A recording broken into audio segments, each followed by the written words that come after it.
वक्फ board के बाद देश में 3 चीजें बदल जाएंगी। सही मायने में भारत आजाद हो जाएगा। सुनिए सबसे अंदर की बात। भूमाफियाओं का कब्जा हटेगा। भारत के भविष्य को बहुत बड़ा फायदा। वक्फ आज नहीं 50 साल बाद कैसे नासूर बन जाता। वक्फ बोर्ड की जमीनों पे पाकिस्तान चलाता प्रयोगशाला। 370 की तरह मोदी शाह को वक्फ बोर्ड अमर कर देगा।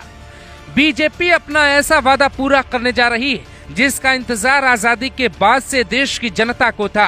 भारत जब 1947 में आजाद होता है तो लोकतंत्र की व्यवस्था को चुनता है।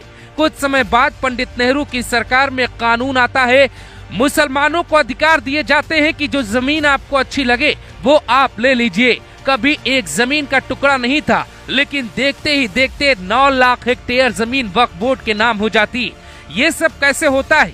नई बीजेपी में मोदी शाह और योगी की जोड़ी वक्फ बोर्ड को कमजोर करने के लिए किसी भी तूफान से टकराने को तैयार है। लेकिन सवाल ये है कि जब मोदी सरकार खुद दूसरों की बैसाखी पे टिकी है तो वो मुसलमानों के खिलाफ खुलकर एक्शन लेने की तैयारी में क्यों है?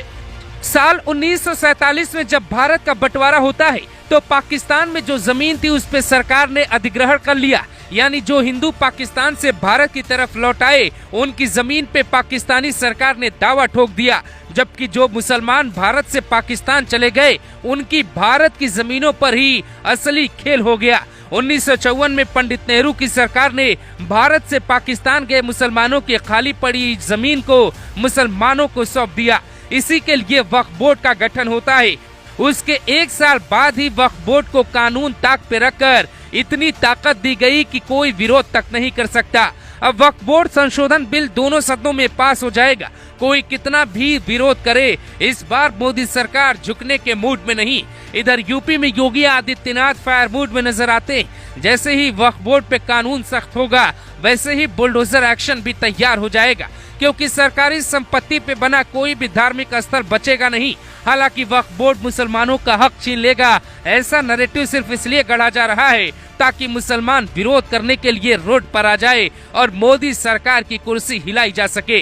अब देश की कोई जमीन होगी वक्फ बोर्ड तभी ले पाएगा जब देने वाले का नाता इस्लाम धर्म से होगा। वक्फ बोर्ड के नाम पे जो भी अवैध संपत्ति है उनको तोड़ा जाएगा। सरकार उन पे अपना कंट्रोल लेगी। यानी सुप्रीम कोर्ट के आदेश के अनुसार मोदी सरकार खुद बुलडोजर नीति से भूमाफियाओं को खदेड़ने वाली। अब आपको एक ऐसी बात बताने जा रहे हैं जो आपके होश उड़ा देगी। वक्फ बोर्ड के नाम पे जो मनमानी हिंदुस्तान में चल रही वो मनमानी किसी भी मुस्लिम देश में नहीं। यहाँ तक कि तुर्की और लीबिया जैसे देशों तक में वक्फ बोर्ड की जमीन का कोई ड्रामा नहीं। हालांकि आजादी के बाद से ही पंडित नेहरू का झुकाव एक खास समुदाय के प्रति ज्यादा देखा गया।